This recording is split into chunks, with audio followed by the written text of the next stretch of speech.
A paz do Senhor a todos. Você pode deixar aqui no nosso canal o seu like, também se inscrevendo, você é notificado quando colocarmos aqui algum estudo da palavra de Deus. E também você pode deixar nos comentários a sua dúvida, a sua pergunta, que nós poderemos estar respondendo. Nós estamos estudando nesses 3 meses, nesse terceiro trimestre, o livro de Josué. Essa lição aqui, que traz o título Tempo de Conquistas. E hoje nós vamos estudar o capítulo de número 10, o 11 e o capítulo de número 12. E nós vamos deixar aqui um resumo de uma pré-aula para que você possa aprender um pouco do que ocorre nesses 3 capítulos do livro de Josué. Podemos ver que tempos de conquista,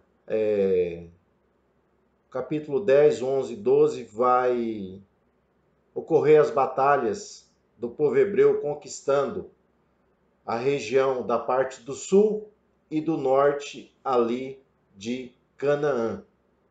É bom nós lembrarmos que com Moisés, o povo hebreu ele conquistou a parte oriental, que está ao lado ali do Rio Jordão com a Arábia. Nós vamos ver que Moisés conquista ali aquele território ali.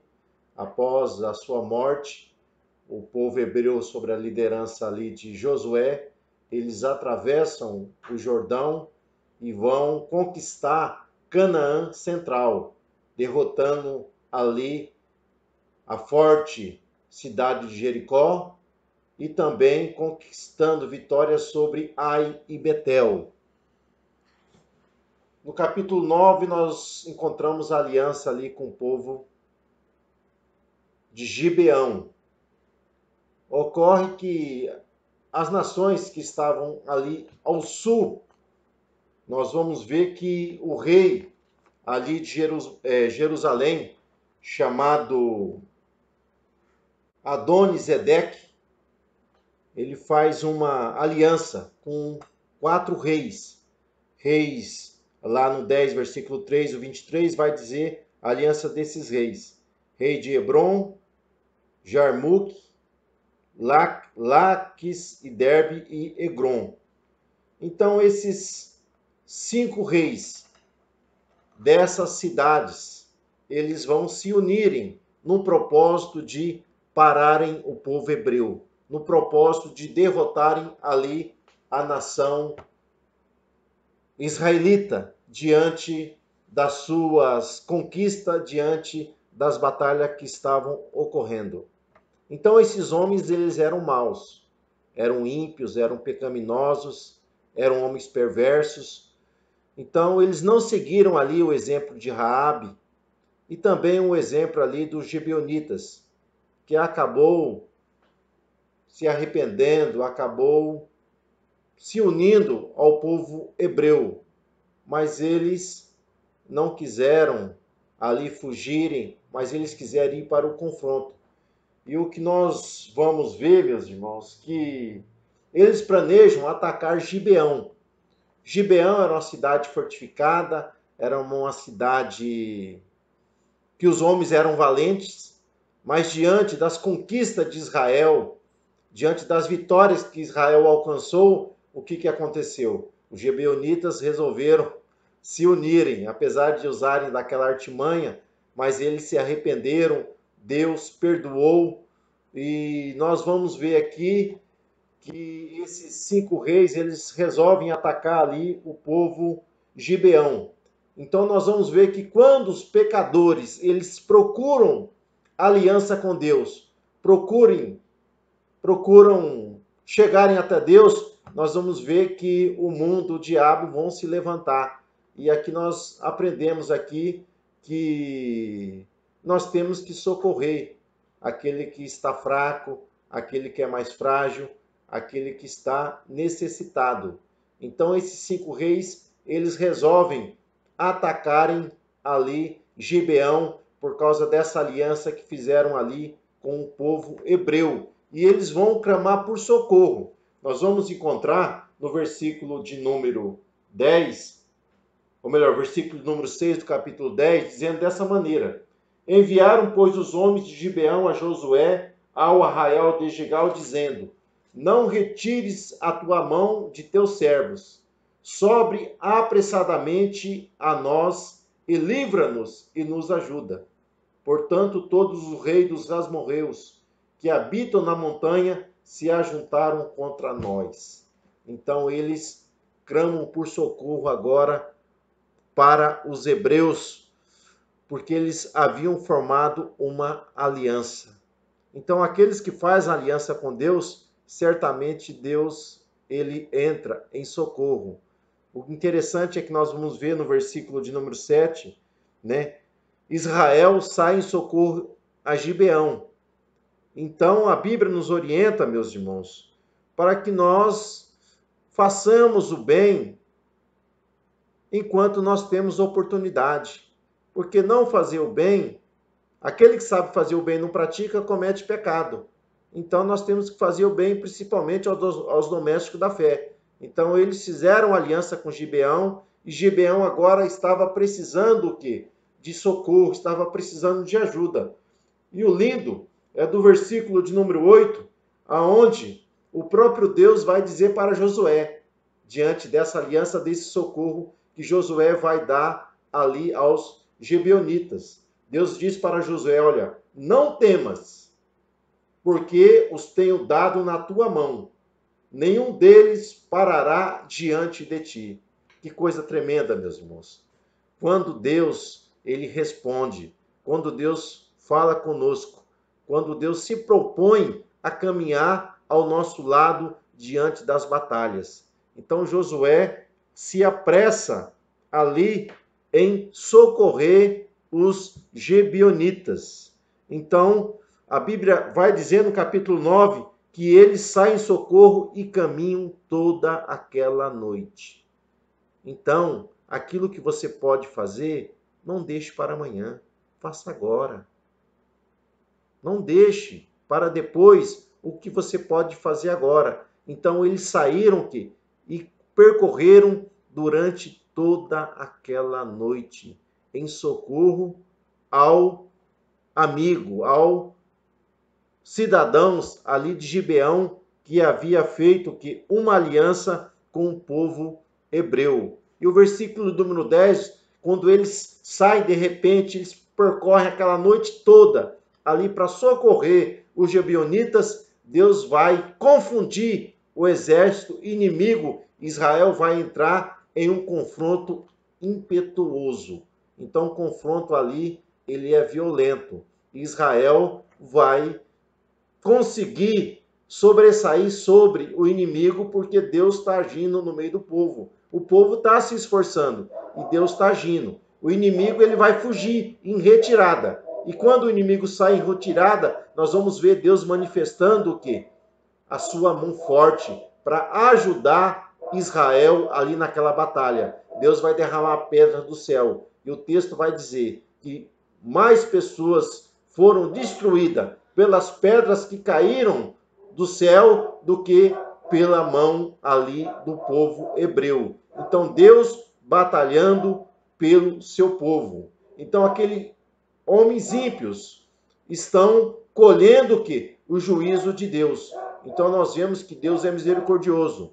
João, quando ele vê o trono de Deus, ele vê um arco celeste em volta do trono. O que isso significa? Isso significa a misericórdia de Deus sendo manifestada a todos os homens. Só que vai chegar um dia, meus irmãos, que Deus trará uma justa retribuição sobre todos aqueles que agem de maneira ímpia. Nós vamos ver lá no livro de Apocalipse, Deus derramando a sua ira, manifestando a sua ira sobre todos aqueles que praticam a iniquidade. Então, aqui nós temos aqui um aviso. Então, os cananeus, eles eram grandes pecadores. Deus deu a oportunidade de arrepender, eles não se arrependeram e agora estavam colhendo o juízo de Deus ali contra os seus atos malignos que eles estavam praticando. Então, Israel peleja ali contra o povo, contra essa aliança ali do sul. Nós vamos ver que eles vão conseguir vitória. E o que nos chama também a atenção, meus irmãos, é no versículo de número 12. Josué vai fazer uma oração, e nós vamos ver que o sol deteve-se em Gibeão e a lua no vale de Aijalon. Então, o que isso significa? Isso é maravilhoso, porque lá em Malaquias diz: para aqueles que temem a Deus, nascerá o sol da justiça, e nas suas asas virá o quê? Virá a salvação. Então, os hebreus, eles estavam socorrendo ali os gibeonitas, que temeram. Eles, embora fizessem uma aliança ali de uma maneira não apropriada, mas eles se arrependeram. E quando houve arrependimento, Deus usa de misericórdia para com eles. Então agora eles estavam sendo alcançados pela misericórdia de Deus e a salvação estava chegando sobre aquele povo que ousou a confiar em Deus e fazer aliança com ele. Então Josué vai entrar nessa batalha, vai vencer esses 5 reis, vai vencer esses exércitos e também vai destruir e vai conquistar as suas cidades. E mais outras 2 cidades também vão ser conquistadas nessa batalha contra ali a região do sul, ali de Canaã, onde eles vão ter uma vitória ali tremenda com a manifestação e a ajuda de Deus ali nesse confronto. Então ele ora, o sol se detém, por quê? Para não dar tempo do inimigo ele fugir e ele novamente ali ele se arregimentar para travar uma batalha. Então eles foram totalmente derrotados ali contra o povo hebreu. E Deus já vai aparecer no versículo número 25 do capítulo 10, Deus novamente vai animar ali Josué, o povo, dizendo para que não temesse, que Deus daria a vitória, porque algo ainda espantoso, assombroso, ainda haveria de vir ali nessa batalha ali contra o povo hebreu. Já no capítulo de número 12, vai se levantar as nações ali do norte, ali de Canaã, para atacar o povo hebreu. Então, essas nações, elas não fogem, elas não ficam ali na retaguarda, mas elas resolvem ir para o confronto. Em Azor havia um rei chamado Jabim, e esse rei ele vai fazer uma aliança com outros reinos. Ele era a principal capital, cidade ali da parte do norte ali de Canaã. Então ele vai fazer uma confederação, e nós vamos ver no texto, lá no versículo de número 11, capítulo número 11, versículo de número 4, vai dizer que saíram, pois, todos os seus exércitos. Então, do 1 ao 3, vai dizer essa aliança, esses povos que vão se unir. E eles vão saírem com seus exércitos, né? E o seu povo em multidões eram como areia. Então, aqui o escritor usa uma hipérbole, uma figura de linguagem engrandecendo. Então, esse exército aqui era muito mais numeroso do que ali aquela confederação do sul. A confederação do norte era uma multidão maior e algo ainda mais assustador haveria de se revelar. E diz que eles tinham muitíssimos cavalos e carros de guerra. Então, eles tinham uma arma.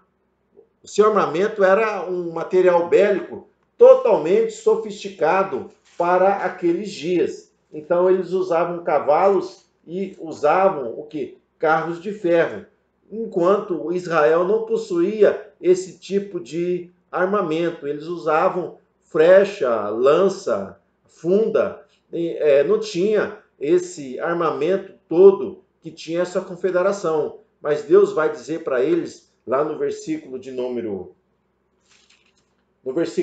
6, no capítulo 11, olha que coisa maravilhosa. Deus diz para ele, olha, não tema diante dele, não tema diante desse exército, diante dos seus cavalos, diante dos seus carros. Porque amanhã, esta mesma hora, eu vou ferir eles diante de vocês. Então os cavalos deverão serem feridos e seus carros deverão ser queimados no fogo. Porque Deus não permite que Israel use a arma do inimigo para outras batalhas. Porque Deus queria que o seu povo confiasse no seu braço forte, nas suas mãos estendidas. É por isso que lá no Salmo 20 vai usar essa expressão.